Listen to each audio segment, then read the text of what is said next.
श्री गोपाळ कृष्ण भगवान की जय। लीळा नंबर 546। आप योचा उपहार स्वीकार। काऊड गावचे विष्णू भट सर्वज्ञांसाठी उपहार घेऊन आले। सर्वज्ञांना पूजा वसर केला, ताट केले, सर्वज्ञांना जेवू घातले, गुन्हा केला। बाईसाने सुपारीची खांडे करून दिली, विडा करून देत होती। तेवढ्यात आबयो पुऱ्या तूप घेऊन येतच होती। रामेश्वर वासाच्या मताने पुऱ्या तूप मुख्य करून आणि शेवाळ्या असा उपहार घेऊन येतच होती। तेव्हा लखूबाईसा भेटली। मग तिने लखूबाईसाला विचारले, सर्वज्ञांच्या ठाई कोणता सोहळा होत आहे?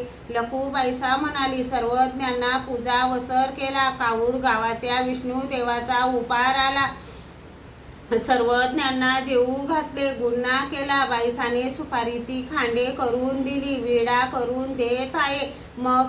मग ती मी पापी, माझे भोजन देव कशाला घेतील अशी दुःख करीत आली। सर्वज्ञांनी तिला येताना पाहिले आणि कपाळावर श्रीकर ठेवला। तेवढ्यात ती आली। सर्वज्ञ म्हणाले, हे काय बाई, उशीर का लागला? आम्हाला भूक लागली आहे, आम्ही तुमचीच वाट बघत आहोत, वाढा ना।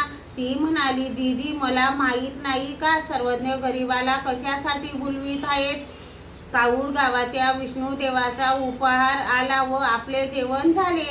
मग सर्वज्ञांनी बाईसाला विचारले, बाई तुमच्याजवळ पाणी भात आहे का? बाईसा म्हणाली, हो बाबा आहे। सर्वज्ञ म्हणाले, तर आणा। मग बाईसा म्हणाले, आबे बाबा म्हणत आहेत ते का करीत नाहीस? बाबा म्हणतात ते कर। मग तिने सर्वज्ञांसाठी ताट केले, वाटीत तूप वाढले, काठ काढून 2 पुऱ्या ठेवल्या, एकाच्या मताने एकच ठेवली। सर्वज्ञांनी ती संपवली व म्हणाले, बाई वाढा। ती म्हणाली, नाही जी, सर्वज्ञांचे नाजूक जेवण, सर्वज्ञांना त्रास होईल। सर्वज्ञ बाईसाला म्हणाले, बाई तुमच्याजवळ काही पाणी भात आहे? तो आणा। बाईसा म्हणाली, आबे बाबा म्हणत आहेत ते का करीत नाहीस? बाबा म्हणतात ते कर। मागाहून तिने काठ काढून आणखीन 1 पुरी वाढली। श्री गोपाळ कृष्ण भगवान की जय।